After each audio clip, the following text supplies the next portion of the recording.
या तो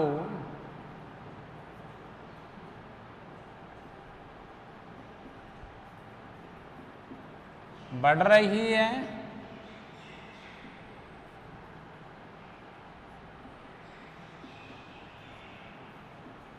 या घट रही है। प्रत्येक वस्तु या तो बढ़ रही है और या क्या हो रही है, या घट रही है। वास्तव में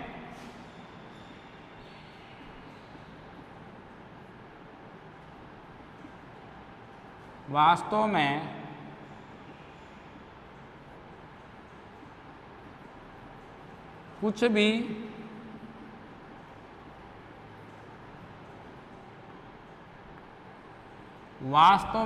भी गति रहित है।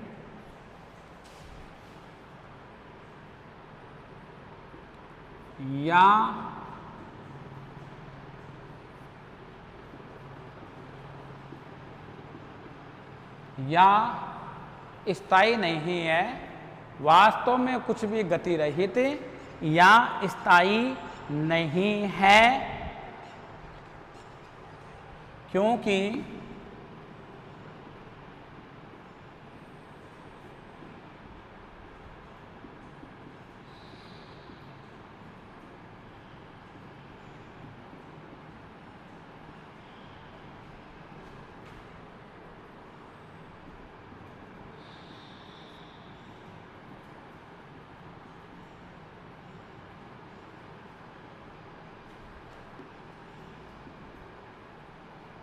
देखिए जीन ब्रुन्स क्या कह रहे हैं, या तो घट रही है, या तो वह वस्तु क्या हो रही है, या तो वह वस्तु घट रही है या वह वस्तु बढ़ रही है।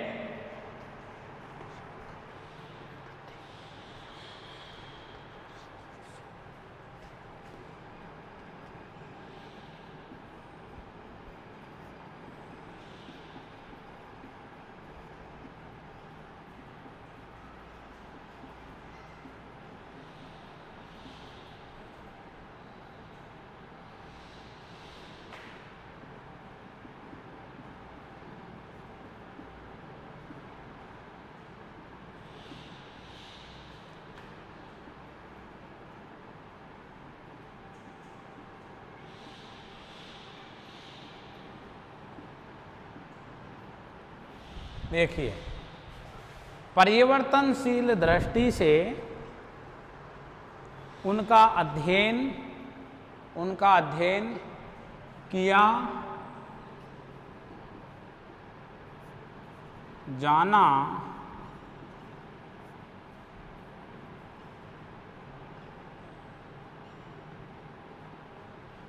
जाना चाहिए। देखिए प्यारे विद्यार्थियों, एक फ्रांसीसी भूगोलवेता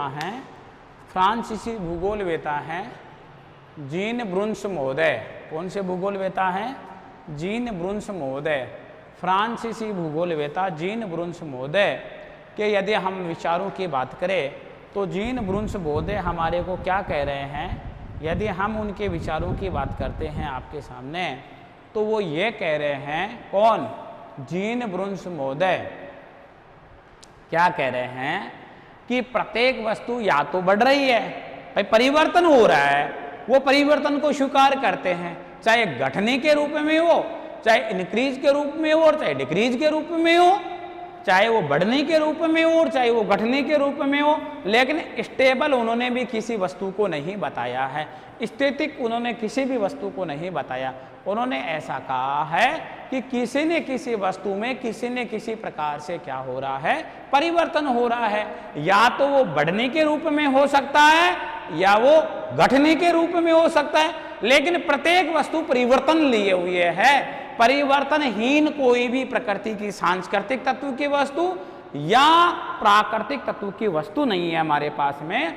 हमारे पास में जो वस्तु है, चाहे वह यानी सांस्कृतिक तत्व से रिलेटेड हो, संबंध रखती हो, चाहे वो भौतिक या प्राकृतिक तत्व से क्या रखती हो, संबंध रखती हो। या तो वह बढ़ रही है और या वह वस्तु घट रही है, ठीक है ना।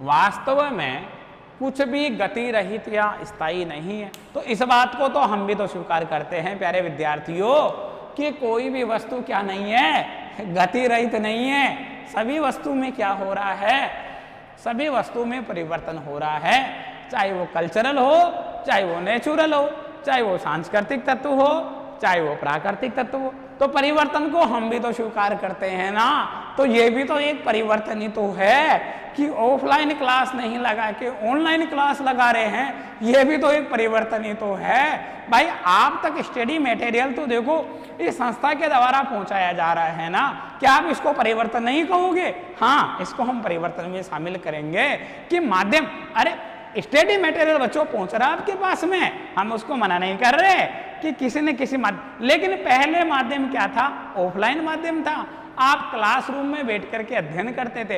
अब हम आपको ऑनलाइन के माध्यम से, सोशल मीडिया के माध्यम से हम आप तक अब क्या पहुंचा रहे हैं, स्टडी मटेरियल पहुंचा। तो क्या आप इसको परिवर्तन में शामिल नहीं करोगे?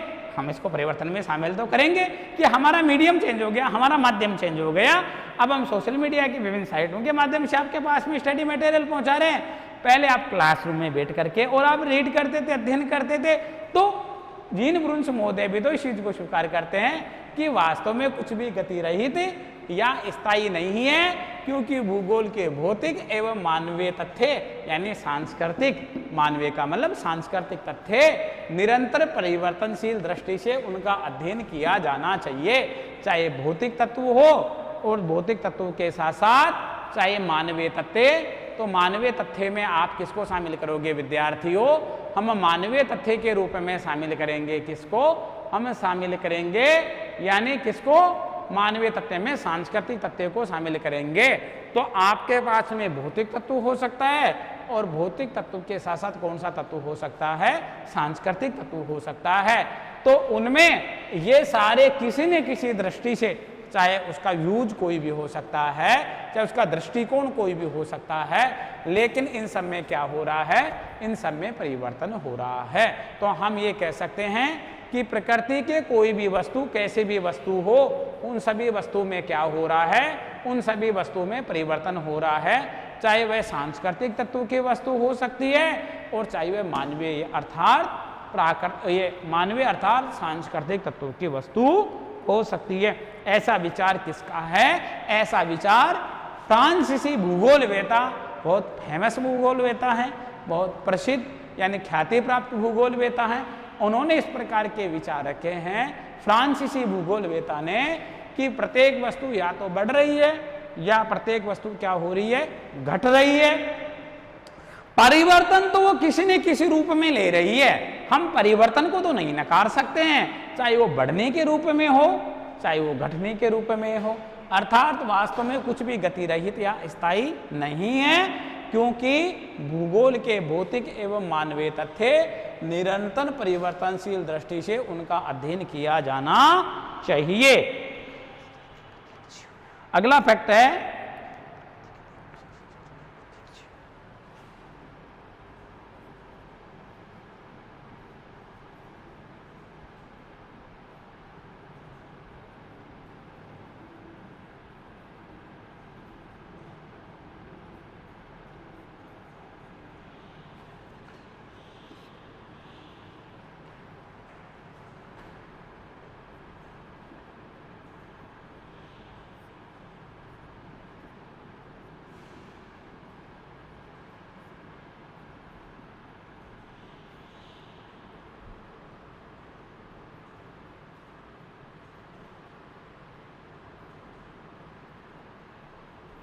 प्रकृति के नियमानुसार, प्रकृति के नियमानुसार क्या?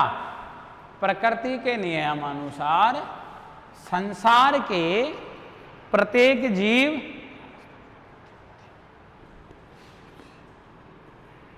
या वस्तु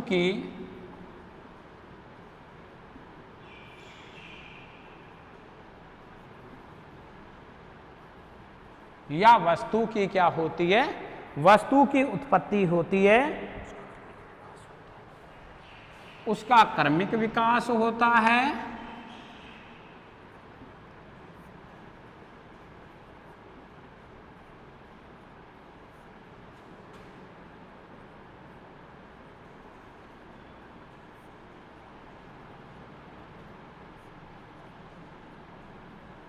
उसका क्या होता है, उसका कर्मिक विकास होता है और अंततः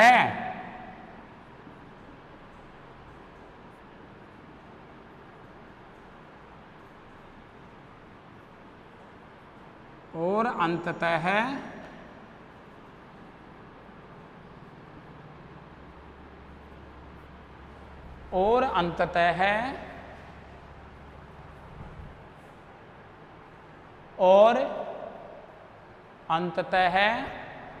वह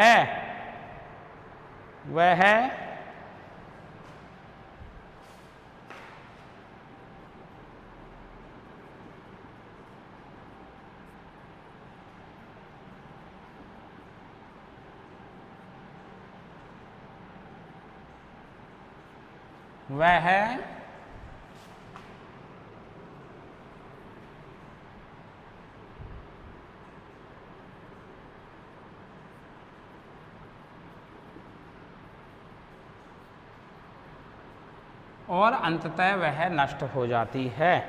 देखिए प्यारे विद्यार्थियों, हम आपसे बात करें, प्रकृति का ऐसा नियम है, नेचर का ऐसा लॉ है, कैसा नियम है प्रकृति का, कि संसार के प्रत्येक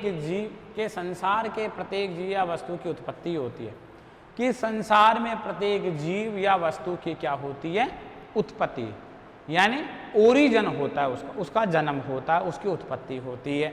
हाँ, मानते हैं कि मैं संसार में प्रत्येक जीव की क्या होती है, संसार में प्रत्येक जीव की क्या होती है, उत्पत्ति होती है।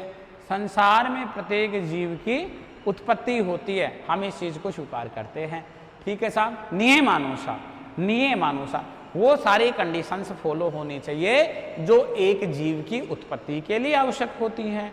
अर्थात उसका कर्मिक विकास होता है, उसका चरणबद्ध तरीके से स्टेप बाय स्टेप उसका क्या होता है, विकास होता है। ये तो शाश्वत सत्य है। और अंततः वह नष्ट हो जाती है। ठीक है ना। इस चीज को स्वीकार करने में हमारे को कतई दिक्कत नहीं होनी चाहिए कि जिस प्राणी का जन्म हुआ है उसकी मृत्यु तो सार्वभौमिक सत्य है, यह तो यूनिवर्सल ट्रूथ है। इस चीज को मानने में तो हमारे को कतई कोई अतिशयोक्ति नहीं होनी चाहिए। अर्थात प्रकृति का नियम ऐसा कहता है कि नियमानुसार एक जीव की उत्पत्ति होती है। जो जीव उत्पन्न होने के लिए सभी कंडीशंस या सभी दशाएं चाहिए, वो एक जीव को यदि सभी दशाएं मिल जाती हैं तो जीव की उत्पत्ति हो जाएगी। स्टेप बाय स्टेप उस जीव का क्या होगा, चरणबद्ध तरीके से उस जीव का विकास हो जाएगा। ठीक है जी, यहाँ तक क्लियर है। चरणबद्ध तरीके से उस जीव का क्या हो जाएगा, विकास हो जाएगा। अब चरणबद्ध तरीके से उस जीव का विकास होगा तो अंततः है वह जीव डिस्ट्रॉय हो जाएगा। जैसे उसकी विकास की गति रुक जाएगी तो वह जीव समाप्ति की ओर चला जाएगा। तो प्रकृति का यही तो नियम है, यानी लॉ ऑफ नेचर, यही तो प्रकृति का नियम है कि जन्म, विकास और क्या कहते हैं, अर्थात नष्ट हो जाना। क्या कहते हैं, नष्ट हो जाना। इसे ही हम क्या कहते हैं, इसे ही हम जीवन चक्र कहते हैं। देखिए, इसे ही हम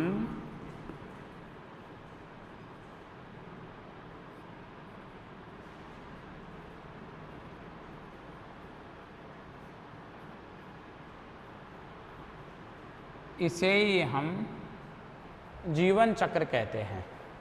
इसे ही हम जीवन चक्र कहते हैं। क्या कहते हैं, इसे ही हम जीवन चक्र कहते हैं। यही तो जीवन का एक सर्किल है, यही तो एक लाइफ सर्किल है कि नियमानुसार जीव की उत्पत्ति का हो जाना, जीव का विकास, जन्म के बाद में विकास होना और विकास हो जाने के बाद में अंततः उस जीव का नष्ट हो जाना। यही तो हम लाइफ चक्र कहते हैं, यही तो लाइफ सर्किल कहलाता है। प्यारे विद्यार्थियों, चलो आगे बढ़ते हैं। देखिए, अगला फैक्ट है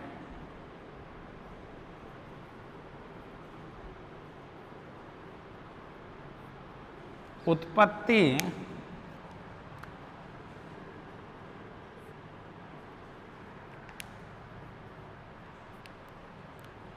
विकास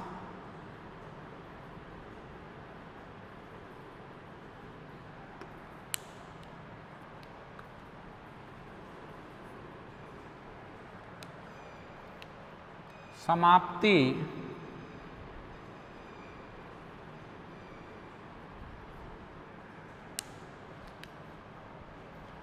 उत्पत्ति विकास, यानी उत्पत्ति के साथ क्या लिखूं मैं,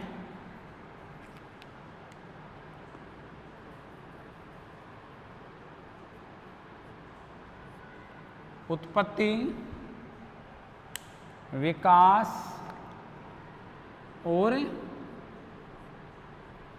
समाप्ति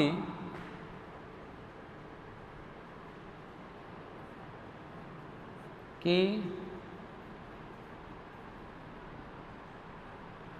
प्रक्रिया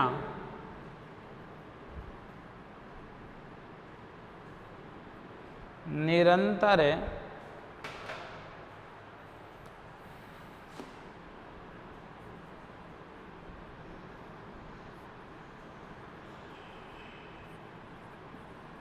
चलती रहती है। उत्पत्ति सबसे पहले जीव का ओरिजिन के बाद में डेवलपमेंट और डेवलपमेंट के बाद में डिस्ट्रॉय, अर्थात एक जीव की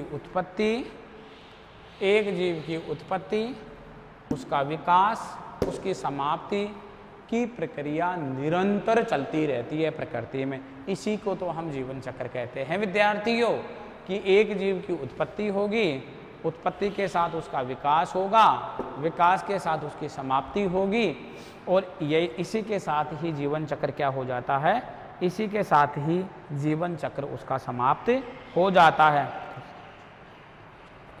अगला फैक्ट है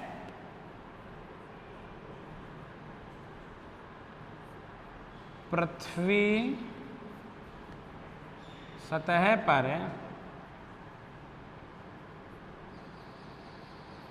ज्यों ही कोई पृथ्वी सतह पर ज्यों ही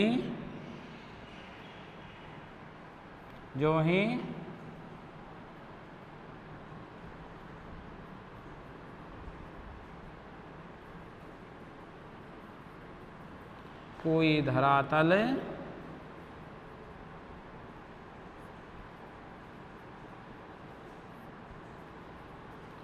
ऊपर उड़ता है, पृथ्वी सतह पर जो ही कोई धरातल क्या होता है, ऊपर उड़ता है, उस पर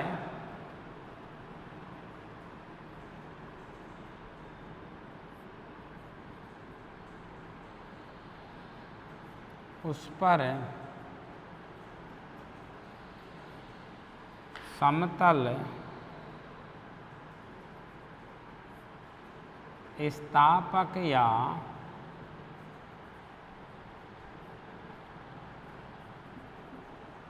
अपरदनकारी, उस पर समतल स्थापक या अपरदनकारी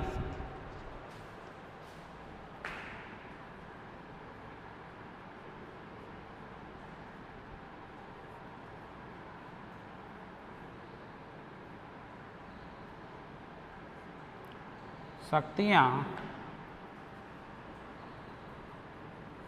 कार्य करने लगती हैं।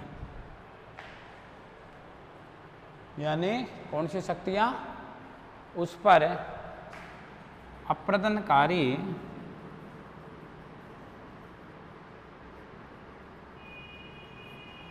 शक्तियां कार्य करने लगती हैं। कौन सी शक्तियां कार्य करने लगती हैं, उस पर अपरदनकारी शक्तियां कार्य करने लगती हैं। इसी कारण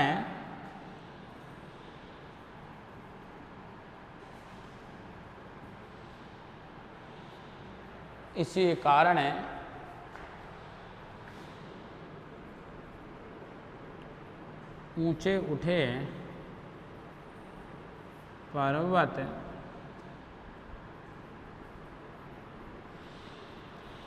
घिस घिस कर, ऊंचे उठे पर्वत घिस घिस कर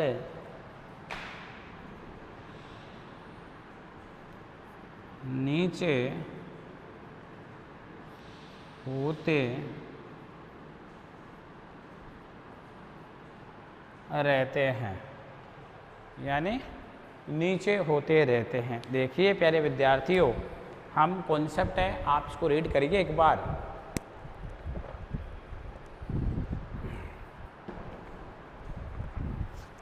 यदि हम बात करें पृथ्वी सतह पर जो ही कोई धरातल ऊपर उड़ता है, अपलिफ्ट होता है, उमजन होता है, यानी पृथ्वी धरातल पर, यदि पृथ्वी धरातल की हम बात करें तो पृथ्वी सतह पर जो ही कोई धरातल ऊपर उड़ता है उसका यानी उमजन होता है, अपलिफ्ट होता है। ऊपर उठने का मतलब यानी उमजन होता है, उस पर समतल स्थापक या अपर्दनकारी शक्तियां कार्य करने लगती हैं। यानी उस पर, किस पर, यानी उस धरातल पर जो ऊपर उठ रहा है, जिसका यानी उमजन हुआ है, उमजन वाला जो धरातल है, अपलिफ्ट वाला जो धरातल है प्यारे विद्यार्थियों, उस समतल स्थापक यानी उस समतल स्थापक या अपर्दनकारी उस पर समतल स्थापक यानी उस पर समतल स्थापक या अपर्दन करने वाली शक्तियां, कौन सी शक्तियां, जो उसको डाउनवर्ड करने का काम कर रही हैं, मैं उन शक्तियों की बात कर रहा हूं।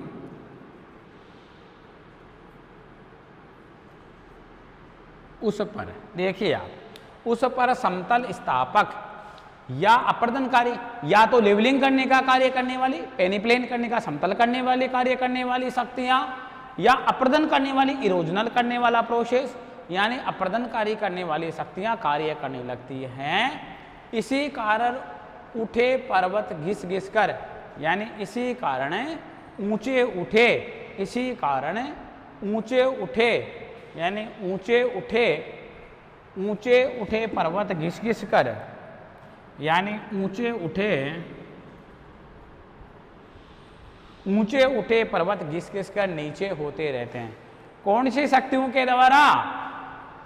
पृथ्वी सतह पर जो ही कोई धरातल ऊपर उड़ता है तो उस पर या तो समतल स्थापक बल का, उसको लेवलिंग करने वाली शक्तियां काम करती हैं, ठीक है ना, या अपर्दनकारी शक्तियां कार्य करती हैं, या तो निक्षेपण का कार्य करने वाली शक्तियां यानी डिपोजनल प्रोसेस होने लग जाता है। यदि डिपोजनल प्रोसेस नहीं होता है तो इरोजनल प्रोसेस होने लग जाता है।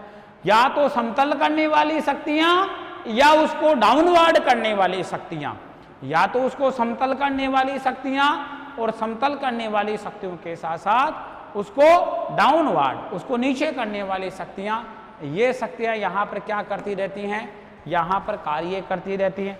और इनके कार्य करने के कारण से प्यारे विद्यार्थियों, हम आपसे बात करें इन शक्तियों के कार्य करने के कारण से, यानी वो घिस जाता है, क्या हो जाता है, वह घिसने लग जाता है, और घिस करके वो क्या हो जाता है, वह यानी उसका जो ऊपर वाला भाग था, अपलिफ्ट वाला भाग था, ऊपर उठा हुआ भाग था, वह भाग कहाँ, नीचे की ओर, डाउनवर्ड की ओर आने लग जाता है, क्योंकि समतल स्थापक या अपर्दनकारी शक्तियां वहां पर कंटिन्यू गति से अपना कार्य कर रही हैं, वहां पर परिवर्तन हो रहा है उस स्थलखंड पर, उस भूखंड पर।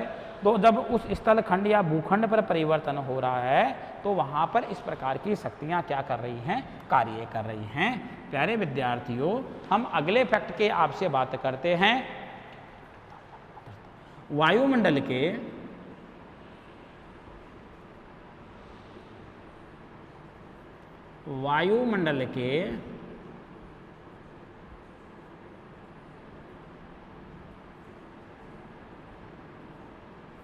वायुमंडल के क्या विभिन्न घटक,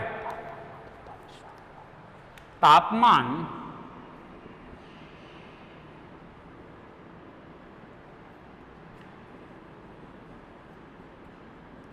आर्द्रता, पवन वृषा, क्या? पवन वृषा, यानी वायुमंडल के विभिन्न घटक है। क्या?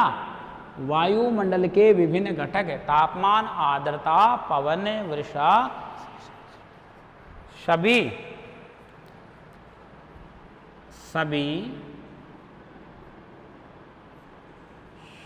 क्षण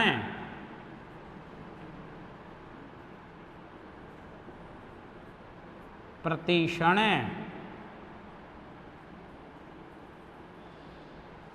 बदलते रहते हैं। सभी क्षण प्रतिक्षण बदलते रहते हैं। क्या हो रहे हैं? सभी क्षण और प्रतिक्षण ये बदल रहे हैं। क्या हो रहा है? ये सभी क्षण और प्रतिक्षण बदल रहे हैं। देखिएगा, यानी वायुमंडल के विभिन्न घटक है, यानी विभिन्न फैक्टर, जिसमें टेम्परेचर है, जिसमें ह्यूमिडिटी है, जिसमें विंड्स है, जिसमें आपकी रेनफॉल है, इन सभी में यानी ये सभी क्षण प्रतिक्षण बदलते रहते हैं। क्या होता रहता है? क्षण प्रतिक्षण, प्रत्येक क्षण समय का प्रत्येक टाइम ड्यूरेशन में, यानी प्रत्येक यानी समय के यानी क्षण क्षण यानी प्रत्येक मिनट, इनमें क्या होता रहता है? इनमें परिवर्तन होता रहता है। प्यारे विद्यार्थियों, हम बात कर रहे हैं, इनमें बहुत जल्दी परिवर्तन होता रहता है। तापमान कभी कम हो जाता है, कभी अधिक हो जाता है। पवन कभी तेज गति से चलती हैं, कभी मंद गति से चलती हैं, कभी मौसम के अनुसार चलती हैं। कुछ पवनें स्थायी पवनें हैं, यानी जिनको प्लेनेटरी विंड्स कहते हैं, यानी विंड्स कहलाती हैं, एक ही दिशा में एक ही गति से बहती रहती हैं। आर्द्रता कहीं पर अधिक होती है तो कहीं पर आर्द्रता क्या होती है? कहीं पर आर्द्रता कम होती है। इसके अलावा अपन बात करें वर्षा, तो वर्षा में तो बहुत ज़्यादा, वर्षा के वितरण में तो बहुत ज़्यादा वेरिएशन आता है। जब वर्षा के वितरण में बहुत ज़्यादा अंतर आता है प्यारे विद्यार्थियों, जब वर्षा के वितरण में बहुत ज़्यादा अंतर आता है, यानी कहीं पर तो इसी वर्षा के द्वारा अकाल की स्थितियाँ बन जाती हैं, यानी कहीं पर तो इतने भी वर्षा नहीं होती कि जितने उनको आवश्यक होती है, और किसी स्थान विशेष पर इतनी वर्षा हो जाती है कि वहाँ पर जल प्लावन की स्थिति उत्पन्न हो जाती है, वहाँ पर जल वृष्टि की यानी अतिवृष्टि की स्थिति उत्पन्न हो जाती है। तो प्यारे विद्यार्थियों, हम आपसे यह बात कर रहे हैं, जो हमारा क्रियाशीलता का सिद्धांत या परिवर्तन का सिद्धांत चल रहा था, प्रिंसिपल ऑफ एक्टिविटी, एंड इसी का ही दूसरा नाम है प्रिंसिपल ऑफ चेंज। तो इसको देखो, हम यहाँ तक बढ़ाते बढ़ाते यहाँ तक पहुँच गए हैं प्यारे विद्यार्थियों। आप देखिए कि परिवर्तन प्रकृति का नियम है। संसार की कोई भी वस्तु पूर्ण रूप से स्थिर या स्थायी नहीं है, बल्कि ये संसार ही परिवर्तनशील है, वस्तु ही परिवर्तनशील नहीं, ये संसार ही परिवर्तनशील है प्यारे विद्यार्थियों। हम बात करते हैं कि मानव के चारों ओर उपस्थित भौतिक एवं सांस्कृतिक वातावरण के सभी तथ्य परिवर्तनशील हैं। मानव के चारों ओर उपस्थित भौतिक एवं सांस्कृतिक वातावरण के सभी तथ्य परिवर्तनशील हैं। क्या हैं? सभी तथ्य परिवर्तनशील हैं।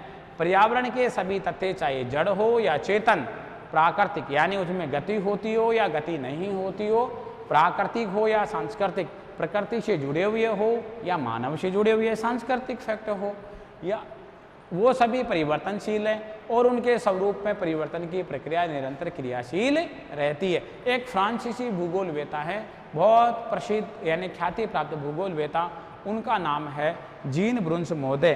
प्रत्येक वस्तु या तो बढ़ रही है या घट रही है, वास्तव में कुछ भी गति रहित या स्थायी नहीं है, क्योंकि भूगोल के भौतिक एवं मानवीय तथ्य, भौतिक का मतलब भौगोलिक, मानवीय का मतलब सांस्कृतिक तथ्य निरंतर परिवर्तनशील दृष्टि से उनका अध्ययन किया जाना चाहिए। ये इस प्रकार के विचार रखने वाले भूगोलवेता हैं जीन ब्रुन्स महोदय। प्रकृति के नियमानुसार संसार के प्रत्येक जीव या वस्तु की उत्पत्ति होती है, उसका क्रमिक विकास होता है और अंततः वह नष्ट हो जाती है। इसे ही हम लाइफ सर्किल कहते हैं, जीवन चक्र कहते हैं। यानी उत्पत्ति होना, विकास होना, समाप्ति की प्रक्रिया हमेशा प्रकृति में चलती रहती है। यानी पृथ्वी सतह पर जो ही कोई धरातल ऊपर उड़ता है, उस पर समतल स्थापक या अपरदनकारी शक्तियाँ क्या करने लगती हैं? कार्य करने लगती हैं। इसी कारण इसी कारण ऊंचे उठे पर्वत यानी ऊंचे उठे पर्वत घिस घिस कर, ऊंचे उठे जो पर्वत होते हैं वह ऊंचे उठे पर्वत घिस घिस कर नीचे होते रहते हैं। वायुमंडल के विभिन्न घटक यानी वायुमंडल के विभिन्न कंपोजिशन, जिनमें तापमान शामिल है, जिनमें आप तापमान को शामिल करते हो। मैं तापमान के साथ साथ बात करूं आर्द्रता, ह्यूमिडिटी की बात कर रहा हूं मैं आपसे, तो दो प्रकार की सापेक्ष आर्द्रता और निरपेक्ष आर्द्रता, दोनों ही प्रकार के हम यहाँ पर बात करें। पवन यानी मौसम के अनुसार चलने वाली पवनें, जिसको आप सीजनल पवन कहते हो, स्थायी पवनें, व्यापारिक पवनें, यानी विभिन्न प्रकार की जो पवनें हैं उनमें सभी। वर्षा में वर्षा की बात करूं, सर्दियों में होने वाली वर्षा और गर्मियों में होने वाली वर्षा, यदि मैं सभी प्रकार की वर्षा की आपसे बात करूं तो ये क्षण और प्रतिक्षण क्या रहते हैं, इनमें परिवर्तन होता रहता है।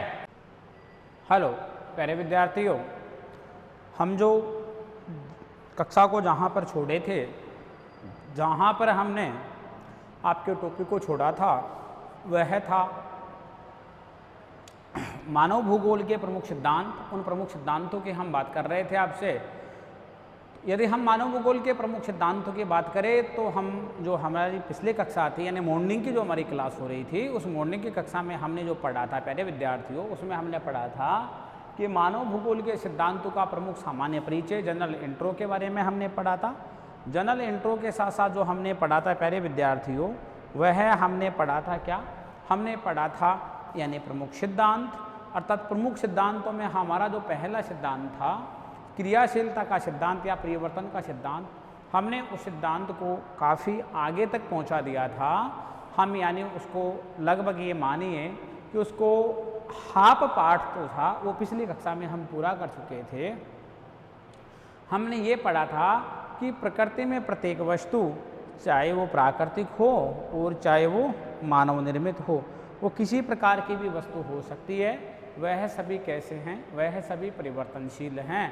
हम उनको परिवर्तनशील वस्तुओं में हम शामिल कर सकते हैं, क्योंकि परिवर्तन प्रकृति का नियम है। और चाहे वो जड़ हो चाहे वो चेतन हो, लेकिन उन सभी वस्तुओं में क्या हो रहा है, उन सभी वस्तुओं में क्या हो रहा है, उन सभी वस्तुओं में परिवर्तन हो रहा है।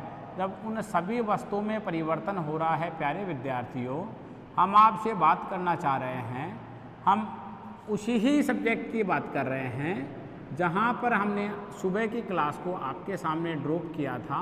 तो हमने सुबह जो ड्रॉप किया था क्लास को, वह बिंदु था हमारे पास में कौन सा, वह बिंदु था यानी क्रियाशीलता का सिद्धांत। और क्रियाशीलता का जो सिद्धांत था उसमें हमने आपसे जो बात की थी वह बात यह थी,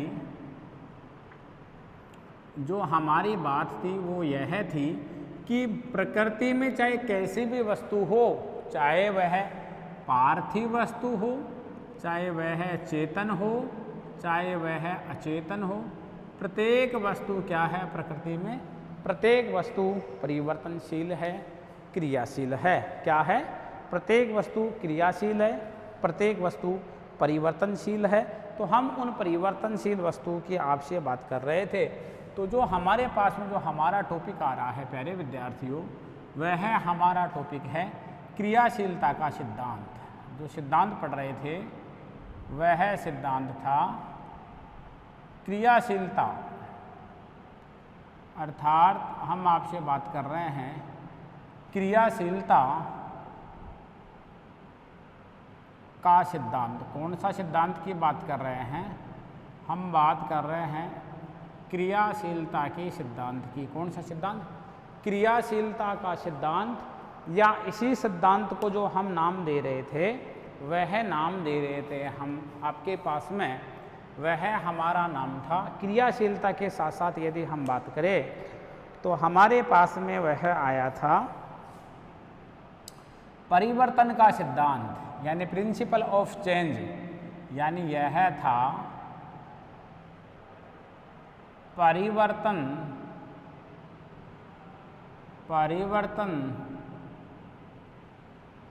का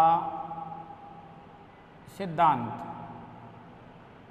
हम बात कर रहे हैं आपसे, सिद्धांत कौन सा था हमारे पास में, परिवर्तन का सिद्धांत या क्रियाशीलता का सिद्धांत। इसके बारे में हम आपसे चर्चा कर रहे थे। तो देखिए यदि हम परिवर्तन के सिद्धांत और क्रियाशीलता के सिद्धांत की बात करें तो इसके बारे में जो अपने विचार रखे हैं वह फ्रांसीसी भूगोलवेता जीन ब्रुन्स महोदय ने भी अपने क्या रखे थे, अपने विचार रखे थे।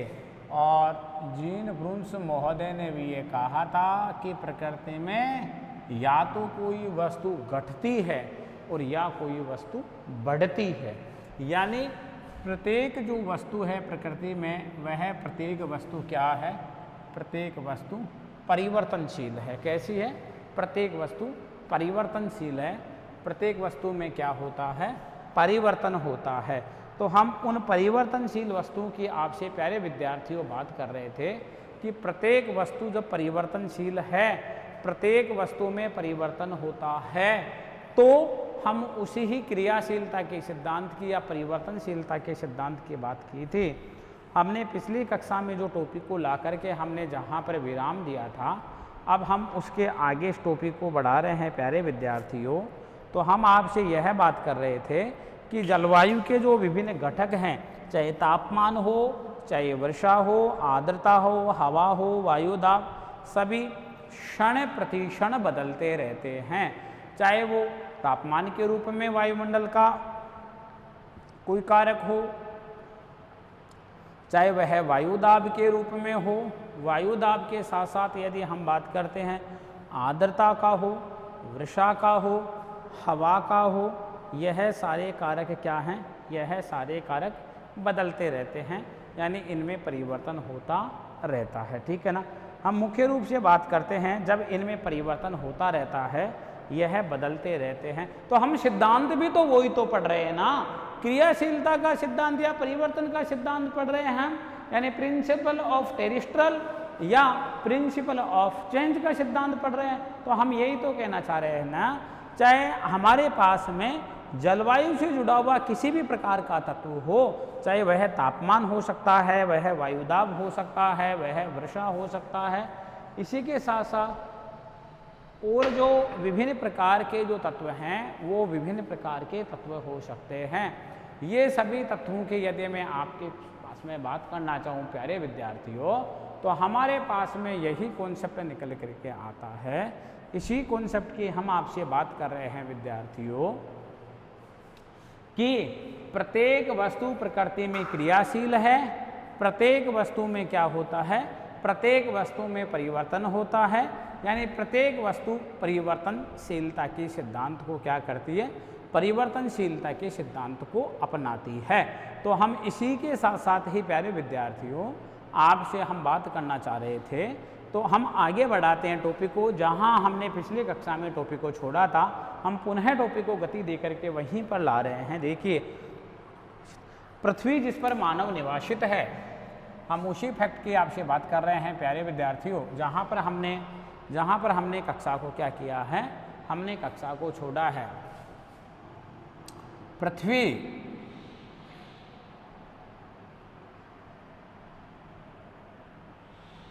जहां पर मानव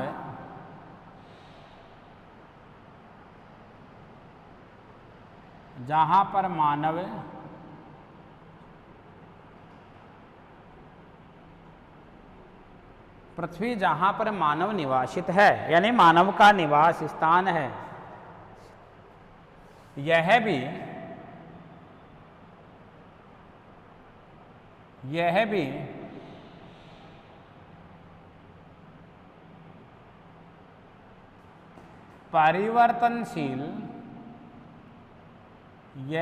परिवर्तनशील,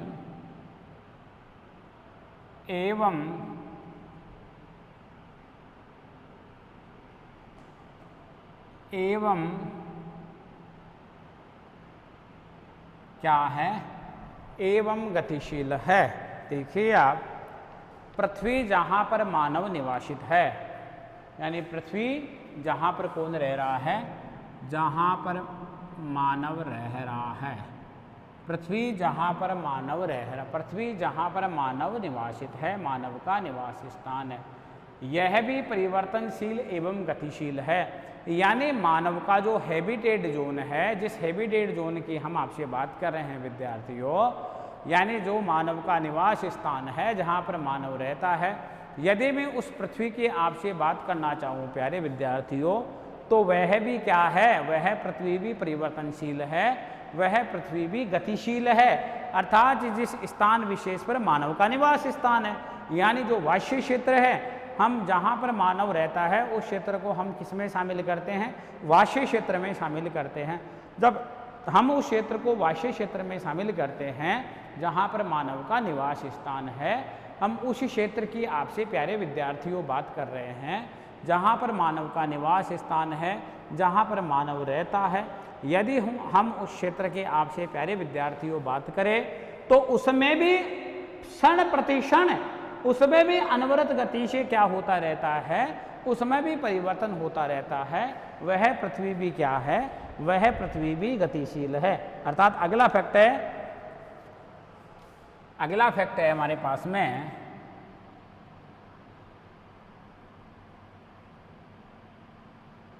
परिवर्तन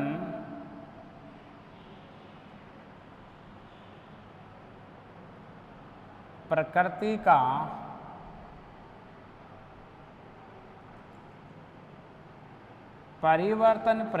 का नियम है। परिवर्तन क्या है, परिवर्तन प्रकृति का नियम है। प्रकृति में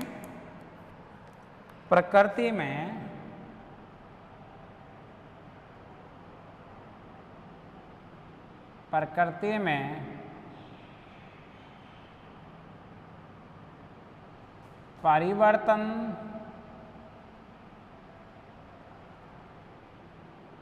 के लिए, प्रकृति में परिवर्तन के लिए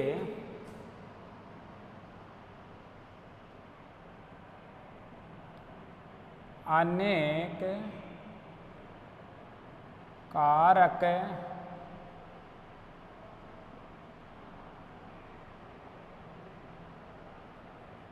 उत्तरदायी हैं। प्रकृति में परिवर्तन के लिए अनेक कारक उत्तरदायी हैं। देखिए आप प्यारे विद्यार्थियों, हम आपसे बात करें कि परिवर्तन प्रकृति का क्या है, परिवर्तन प्रकृति का नियम है। हाँ, परिवर्तन प्रकृति का नियम है, हम इसको नकार नहीं सकते हैं कि परिवर्तन प्रकृति का नियम नहीं है। प्रकृति में परिवर्तन के लिए अनेक कारक उत्तरदायी हैं।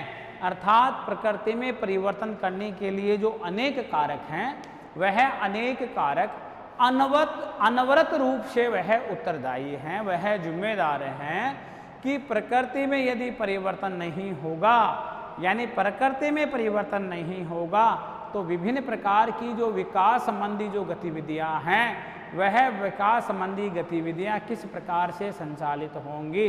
यानी वो विकास संबंधी गतिविधियां जब तक संचालित नहीं होंगी, तो हम किस प्रकार से ये कह सकते हैं कि परिवर्तन प्रकृति का नियम नहीं है, परिवर्तन प्रकृति का नियम नहीं है। परिवर्तन प्रकृति का नियम नहीं था। जब परिवर्तन प्रकृति का नियम नहीं था, तो मुख्य रूप से हम आपसे बात करें प्यारे विद्यार्थियों, तो हम ये कह सकते हैं कि प्रकृति का ये शाश्वत सत्य मानिए। जब हम शाश्वत सत्य ये कह रहे हैं कि प्रकृति परिवर्तन को रखती है, प्रकृति परिवर्तन को क्या करती है, प्रकृति परिवर्तन को रखती है। अर्थात प्रकृति में क्या होता है, परिवर्तन होता है। अर्थात ये प्रकृति का यूनिवर्सल ट्रूथ है, ये सार्वभौमिक सत्य है। चाहे वो जड़ पदार्थ हो, चाहे चेतन पदार्थ हो, चाहे प्राकृतिक पदार्थ हो, चाहे सांस्कृतिक पदार्थ हो, यानी प्रकृति में विभिन्न प्रकार का क्या होता है, प्रकृति में विभिन्न प्रकार का परिवर्तन होता रहता है। तो हम इसके लिए मना नहीं कर सकते हैं। देखिए अगला फैक्ट है भूतल पर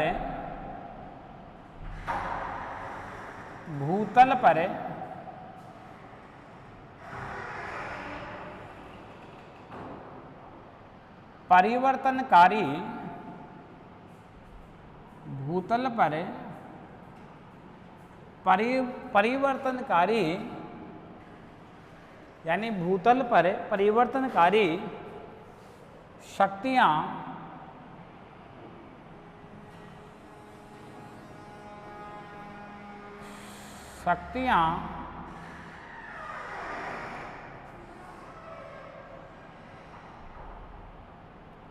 निम्न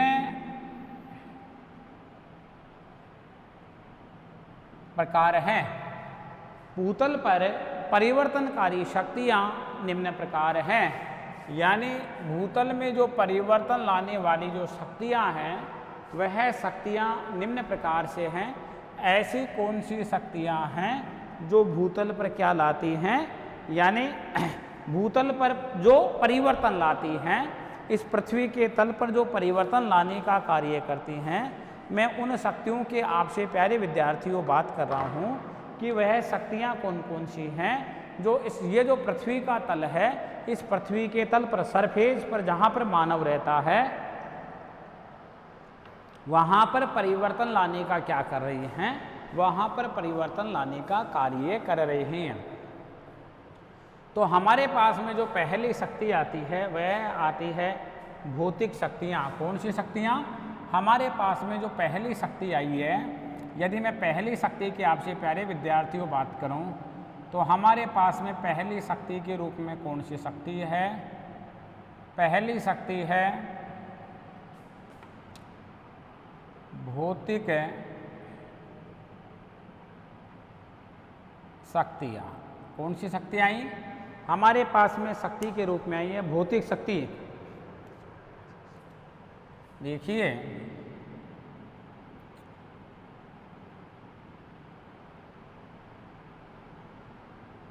जो फिजिकल जो फोर्सेज है, जो फिजिकल जो फोर्सेज है,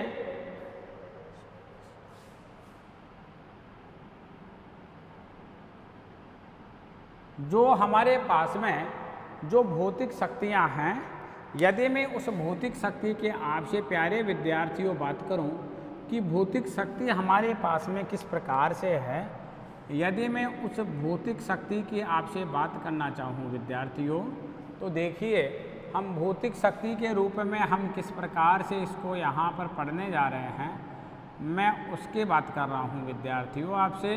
तो देखिए, भौतिक शक्ति के रूप में हमारे पास में जो पहली शक्ति आती है वह आती है, यदि मैं पहली शक्ति के आपसे बात करूं प्यारे विद्यार्थियों, तो हमारे पास में प्रथम शक्ति के रूप में जो शामिल है, यदि हम प्रथम शक्ति की बात करें तो प्रथम शक्ति के रूप में जो हमारे पास में शामिल है, हम उस शक्ति की आपसे प्यारे विद्यार्थियों बात कर रहे हैं। देखिए, वह भौतिक शक्तियाँ कौन कौन सी हैं जिसके बारे में हम यहाँ पर क्या करने जा रहे हैं, जिसके बारे में हम आपसे चर्चा करने जा रहे हैं प्यारे विद्यार्थियों। तो देखिए आप, पहली हमारे पास में जो भौतिक शक्ति आती है वह शक्ति आती है, यानी पृथ्वी का या पृथ्वी के ग्रहीय संबंध प्रथम शक्ति के रूप में हमारे पास में शामिल है विद्यार्थियों। पृथ्वी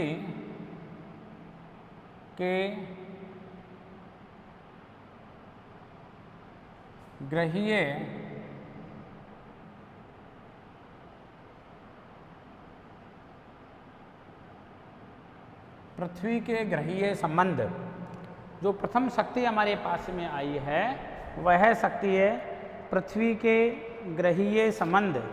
सेकंड जो हमारे पास में शक्ति आई है, तो देखिए हम सेकंड शक्ति के रूप में यदि शामिल करें तो हमारे पास में सेकंड शक्ति के रूप में आ रहा है पृथ्वी की आंतरिक शक्तियाँ। पृथ्वी की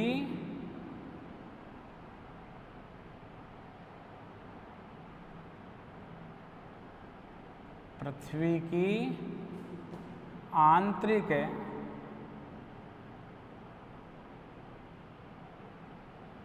शक्तियाँ। यदि हम प्यारे विद्यार्थियों, यदि हम आपसे थर्ड नंबर की बात करना चाहे तो तो आती है सौर शक्ति। कौन सी शक्ति?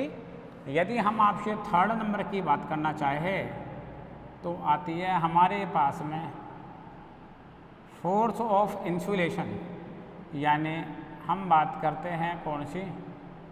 सौर शक्ति की। और अंतिम जो चौथी शक्ति हमारे पास में आ रही है वह हमारे पास में शक्ति है प्यारे विद्यार्थियों, देखिए चौथी शक्ति जो है वह चौथी शक्ति आती है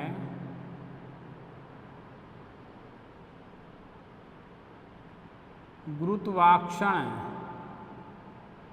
गुरुत्वाकर्षण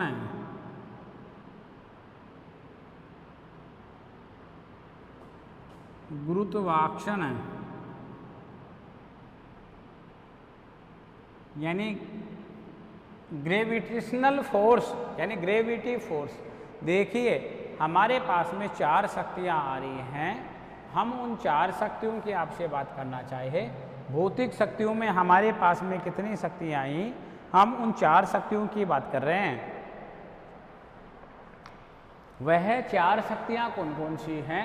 फिजिकल जो फोर्सेज हैं उनकी मैं बात कर रहा हूँ। पहली आई है पृथ्वी के ग्रहीय संबंध, दूसरी शक्ति है पृथ्वी की आंतरिक शक्तियाँ, तीसरी है सौर शक्ति, और अंतिम जो शक्ति के रूप में आ रही है फिजिकल शक्तियों में गुरुत्वाकर्षण शक्ति। कौन सी शक्ति? गुरुत्वाकर्षण शक्ति। तो हम इस प्रकार से इस टॉपिक है, इस टॉपिक को हम क्या बढ़ा रहे हैं? इस टॉपिक को हम आगे बढ़ाने जा रहे हैं। अब हम अगली शक्ति की बात करते हैं। तो अगली शक्ति है हमारे पास में कौन सी? जो दूसरे नंबर की शक्ति है, उस दूसरे नंबर की यदि हम शक्ति की आपसे बात करते हैं प्यारे विद्यार्थियों, तो हमारे पास में जो दूसरी शक्ति आती है वह शक्ति आती है जैविक शक्तियाँ। कौन सी शक्तियाँ आ रही हैं? वह आ रही है हमारे पास में जैविक शक्तियाँ, अर्थात जो जैविक शक्तियाँ हैं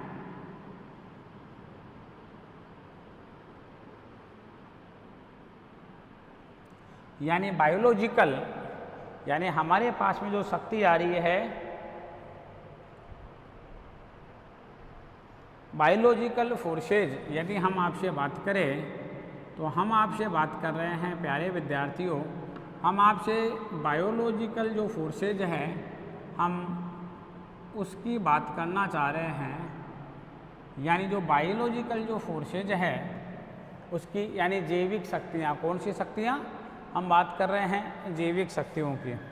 जो तीसरे क्रम की हमारे पास में शक्ति आई है, यदि उस शक्ति की यदि हम आपसे बात करना चाहें तो वह आती है हमारे पास में कौन सी शक्ति?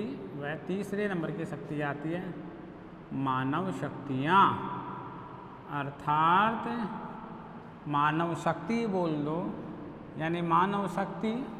ठीक है, तो मानव शक्ति में हम शामिल कर लेंगे ह्यूमन फोर्स। ह्यूमन फोर्स यानी जो ह्यूमन फोर्स है,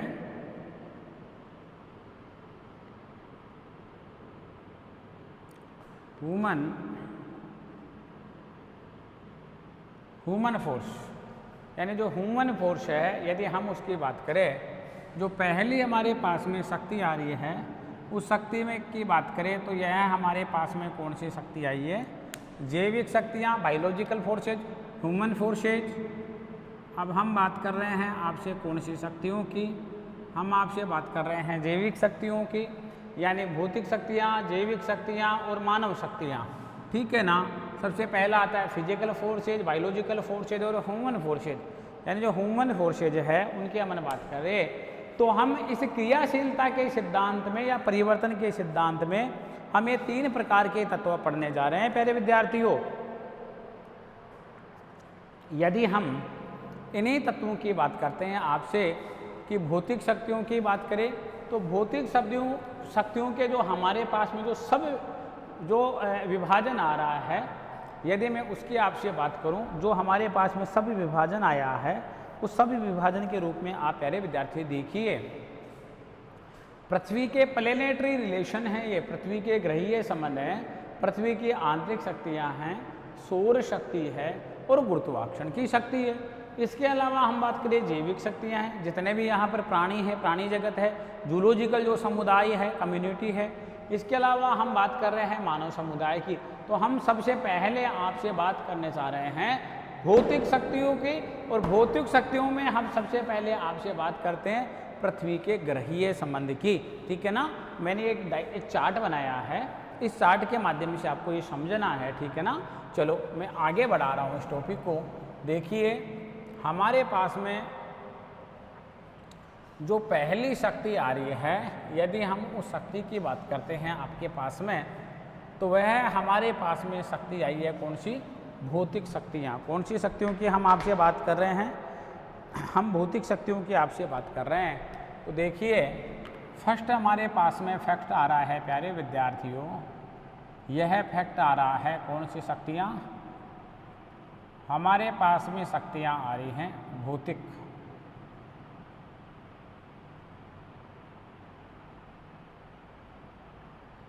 इन्हीं भौतिक शक्तियों को ही हम किस शक्ति के नाम से जानते हैं?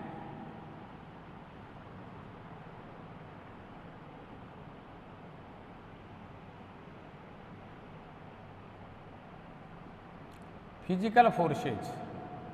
हम कह रहे हैं फिजिकल फोर्सेज, भौतिक शक्तियों को हम फिजिकल फोर्सेज कह रहे हैं। तो हम सबसे पहले बात करते हैं इन भौतिक शक्तियों का जो पहला उप प्रकार है।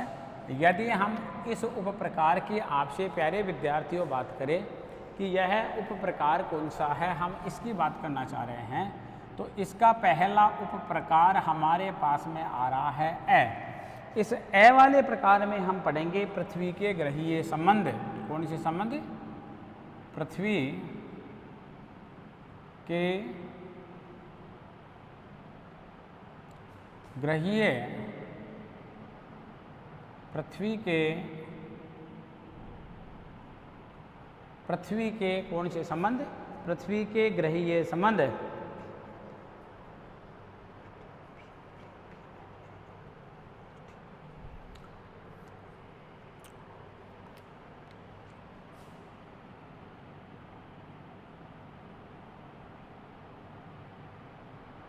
देखिए आप, हम बात कर रहे हैं आपसे प्लेनेटरी संबंध की T.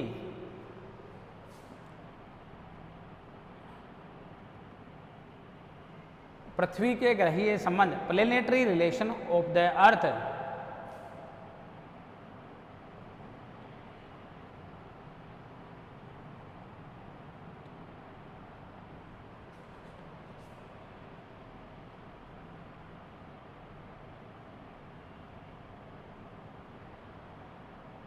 Of the earth, planetary relation of the earth, हम इसकी आपसे बात करना चाह रहे हैं। यानी पृथ्वी के कौन सी शक्तियों की हम आपसे बात कर रहे हैं विद्यार्थियों? हम आपसे पृथ्वी की उन शक्तियों की बात कर रहे हैं जो पृथ्वी के कौन से संबंध हैं? पृथ्वी के ग्रहीय संबंध हैं। हम कौन से संबंधों की बात कर रहे हैं विद्यार्थियों? हम पृथ्वी के ग्रहीय संबंधों की बात कर रहे हैं। कौन से संबंधों की बात कर रहे हैं? पृथ्वी के जो ग्रहीय संबंध हैं, उन ग्रहीय संबंधों की हम आपसे बात कर रहे हैं। ठीक है ना, पृथ्वी के जो ग्रहीय संबंध हैं, जो प्लेनेटरी रिलेशन हैं, हम उस प्लेनेटरी रिलेशन की आपसे बात कर रहे हैं। देखिए आप, हम 1 बाय 1 चल रहे हैं। पृथ्वी यानी सौर परिवार में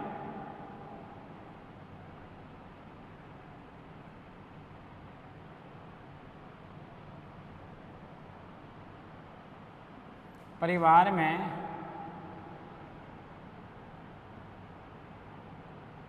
8 ग्रहों की तरह है।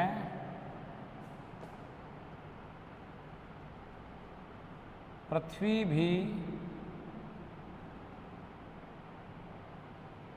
एक ग्रह है। यानी सौर परिवार में 8 ग्रहों की तरह पृथ्वी भी क्या है? पृथ्वी भी एक ग्रह है जो अपने अक्ष पर है, जो अपने अक्ष पर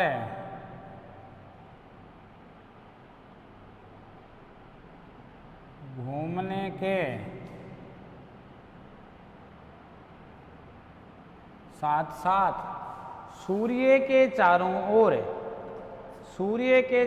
ओर भी परिक्रमण करती है। घूमने के साथ साथ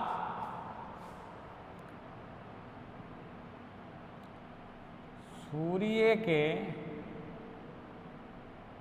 चारों ओर भी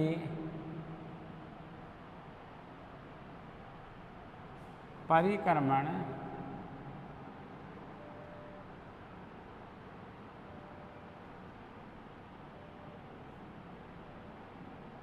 करती है। देखिए, हम आपसे बात कर रहे हैं